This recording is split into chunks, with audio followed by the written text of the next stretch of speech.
Previously on Joe's Video Games.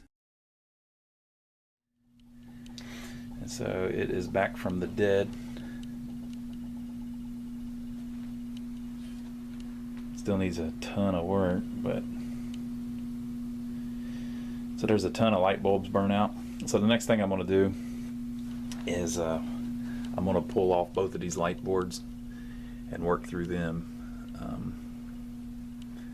Same type of thing. We need to resolder the connectors. We need to check all the transistors to see if any of them are testing bad on the bench and all that. So I'll work through those next, and then we'll see if we can get most of the lights lighting up like they're supposed to. So we put the boards back in, and not all of our lights are working. So I'm going to, of course, it could just be burnout bulbs. So I'm going to go through and work all of the bulb sockets underneath the plate filters, like 100 of them. Look at all that. Tons of them. Some of these screws and stuff here are from the parts that go here. So we've got it all kind of apart, but basically the balls fall back down on this. They roll down to a plate, which is this. And there's a little motor that moves them around. They work their way down to here. Fall down, go over here. This wheel turns around with another motor, lifts them into the top. They roll down yet another piece that's up there, and drop at the top of the gun to be shot again. And we got the little fan here that isn't working. So I got to figure out what's going on with that.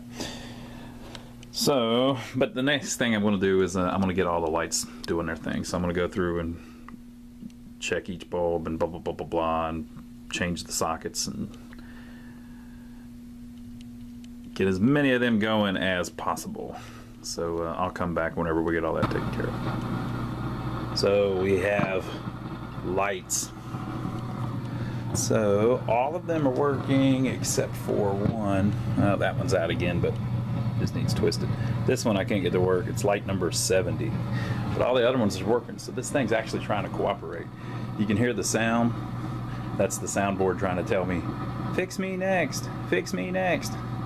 And the whole game is trying to Christine itself and bring itself back to light. One of the lights started blinking. Let's see if this one will do anything, or if it's broke. It looks like that might be broke. Yeah, that socket up there is broke, so that's gonna need some work too. That bulb's probably bad. But the thing's cooperating, so we got all the lights doing what it's supposed to do. Let's probably see if there's lights on.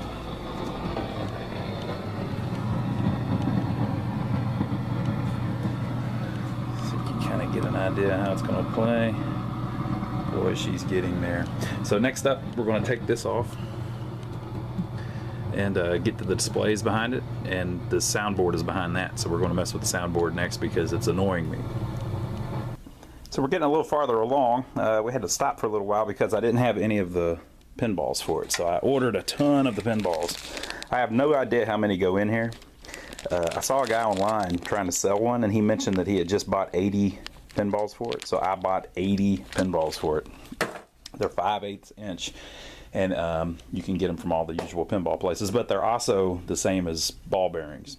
So if you can find some 5/8 inch ball bearings, they will work too, I believe. Now I haven't got it to work yet, but a 5/8 inch ball bearing is the same as a 5/8 inch pinball. So I'm having a problem where I cannot get the button, the game to start. So the start button, I thought that the diode was bad, so I replaced the diode. That didn't fix it. I've got this wire disconnected now because I was trying some other stuff. But then I finally tracked it down to, in the back box, whenever you fix corrosion on MPUs, a lot of times the connectors themselves have corrosion too. So this connector here, one of the pins in it, or at least one of the pins in it, isn't making good connection. So I'm going to replace this connector, and I think that will get to where our start button works, and we'll be up and running. So we'll see if that gets us anywhere. So I replaced the wiring connector on there already, and I replaced this connector over here. I also replaced the connector over here, and I was able to get the start button to work, and the game is actually kind of doing its thing now, but there's no sound yet. So I've taken the display off, and then this board with the 3 displays in it unscrews, and we are back to the soundboard. So I've been wanting to mess with that, but we finally dug it out. So there it is. That is a Bally Squawk and Talk. You can see it down there on the corner. Squawk and Talk soundboard. So we're going to pull that out. We're going to clean all the chips, replace the capacitors, and then put her back in there and see if we can get it to squawk or talk. But it looks like it's just held in with the same 1/4 inch screws that the other stuff is. So I'll pop it out. So here is the Squawk and Talk. Yes, it really is called that. And I've never played this game, so I don't know for sure, but I'm thinking maybe it doesn't even have speech. It looks like this is just the Squawk and Talk board, which is basically it makes the sounds, and then it also makes speech. But I'm thinking that the speech is like this unpopulated area up here, I think, but I don't know. This little chip here, it's an 8568, which I think is an analog to digital converter or something, I believe. I may be completely wrong about that.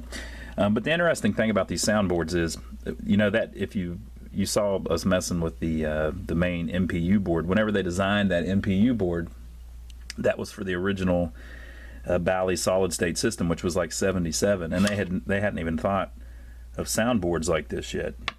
This one, I don't know if it's got a date on it, but this probably is more like a 1982, so it's a 1982 design. So to make it expandable like that, what they did was they just made the soundboard a completely different computer. So the soundboard can actually work without the CPU, the MPU board in the game working. So it's basically it's a standalone board. So this is the CPU chip. It's a 6808.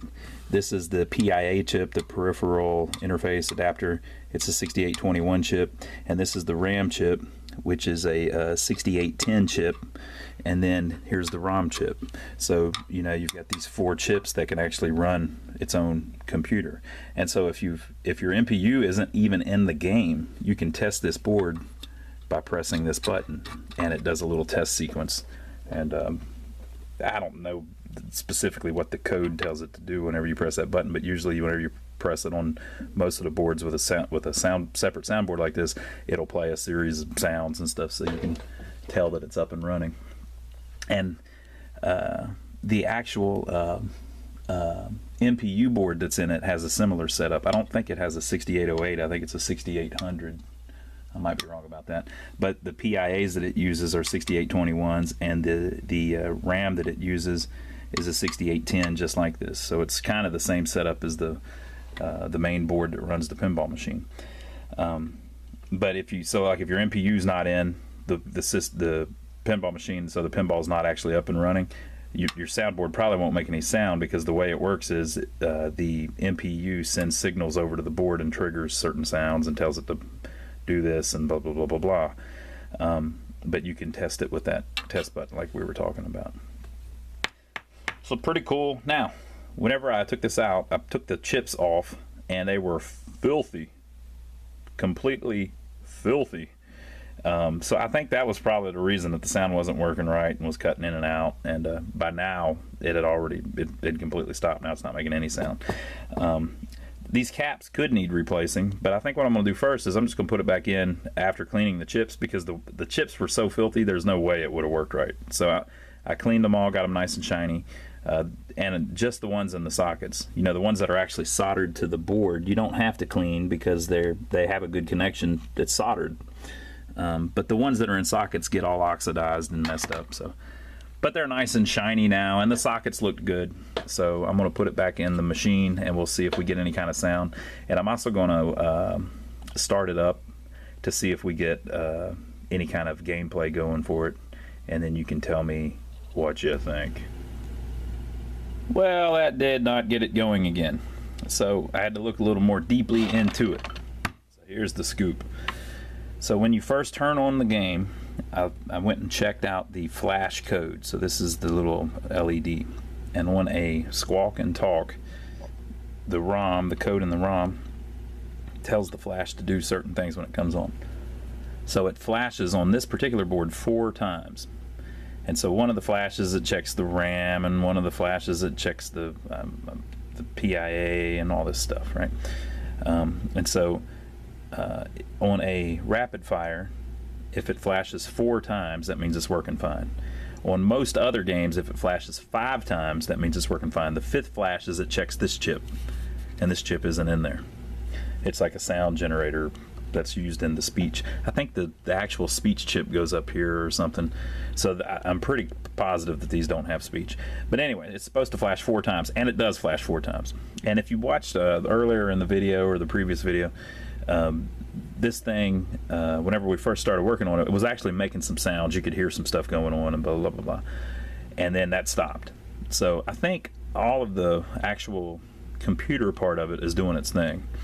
But I don't hear a peep out of it. So next thing is we replaced all of these little capacitors.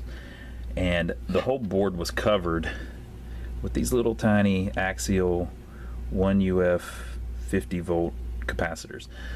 Those things are known for going bad.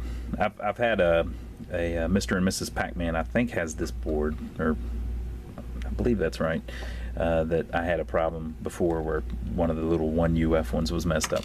So we went ahead and replaced all of the capacitors except for the big filter capacitor, because I just didn't happen to have that one.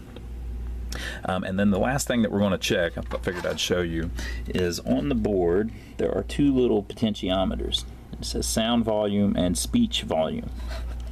So on this particular game, on rapid fire, those are used to mix, well, on the squawk and talk, those are used to mix the sound volume and the speech volume. So it's how loud the voice is, right? Well, in this game, I don't think there's even speech, so I don't think this one matters.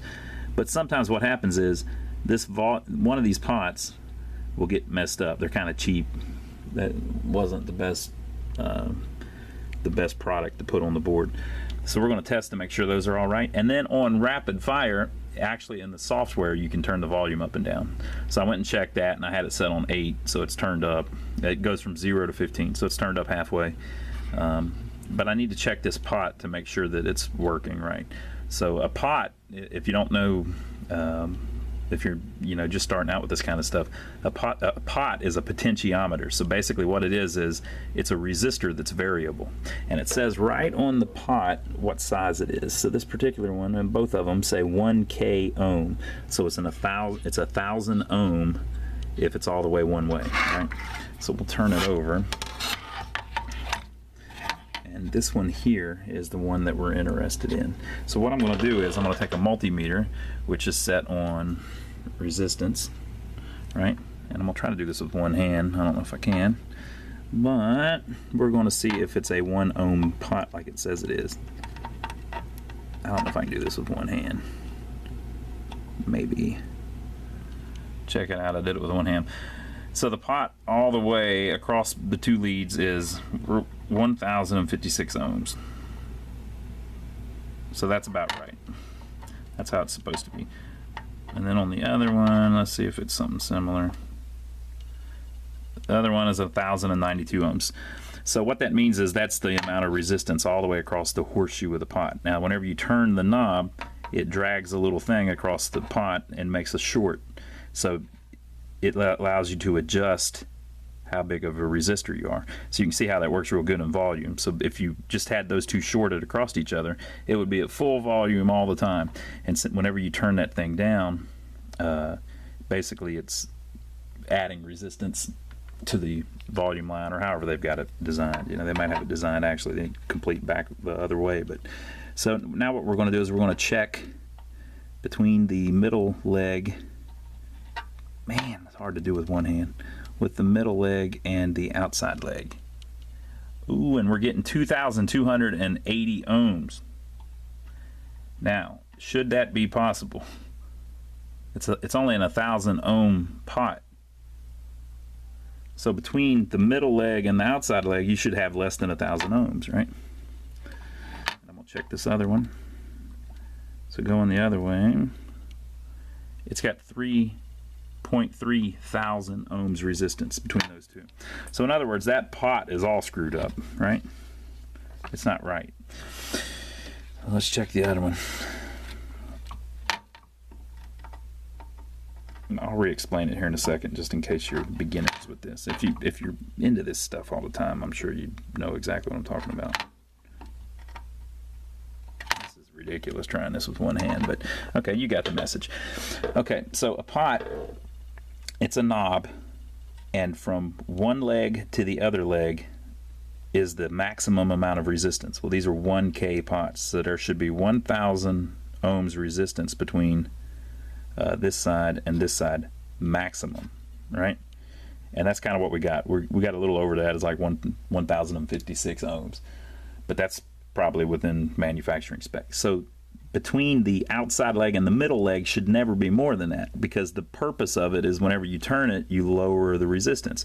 So if you're all the way up, it's at 1,000 ohms resistance. If you're all the way down, it's at 0 ohms resistance. So you should always be somewhere in between there. Well, if the pot, what happens is the pots get dirty, and so they get dirt and grime and grunge in there, and so that little metal piece that touches on the track of carbon or whatever it's made out of, it doesn't connect right. So the resistance between the middle leg and one of the outside legs is now over 1,000. So it's worse than if you have the thing turned all the way down. If you had it turned all the way down, the volume all the way down, you'd have 1,000 ohms resistance. But I just measured 2,200 ohms resistance. So that pot's all screwed up, so I need to replace that. So I'm going to find a 1K pot and swap that out, and then hopefully that'll get us our sound back. Alright, so we put it back in, and I have since discovered that since this board doesn't use everything that the full squawk and talk does, it doesn't have speech or whatever, when you press this button, nothing happens. Usually when you press that, it'll reset, it'll play the sound and it'll reset the board and you'll get the flash codes and stuff again. But on rapid fire, it does not do that. So what I'm going to do is I'm going to turn the game off and then back on, and you can see, you can watch the LED do its 4 little blinks, and then it's going to play some music for us, or some sound effects for us. 1, 2, 3, 4. Okay, now the game's still booting up.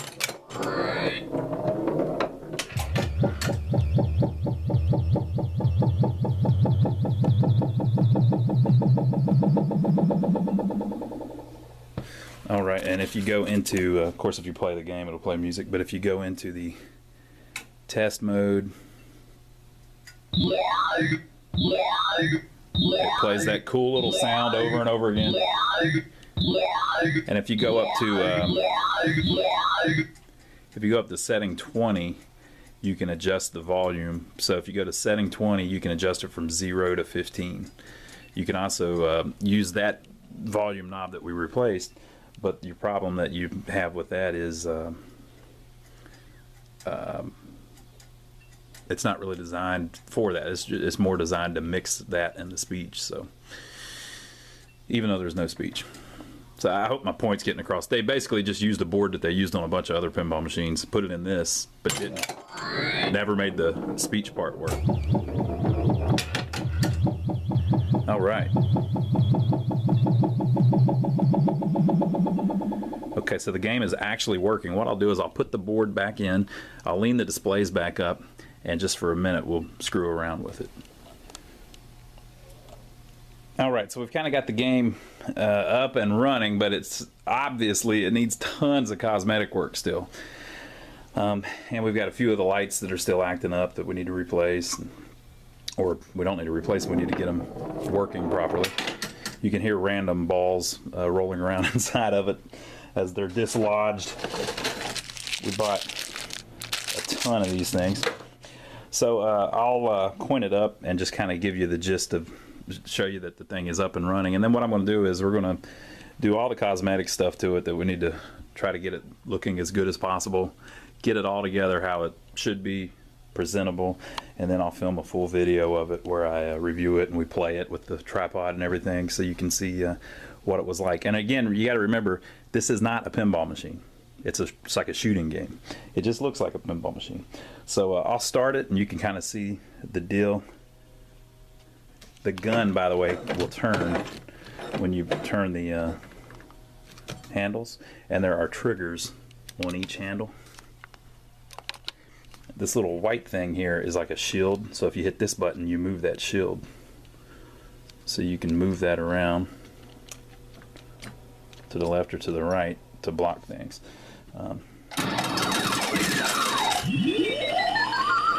So the guys are advancing.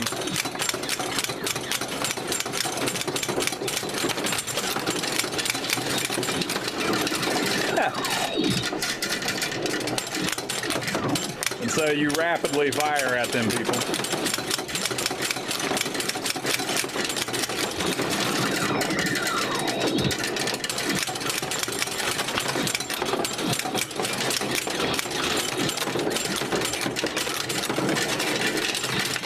Oh, he got me.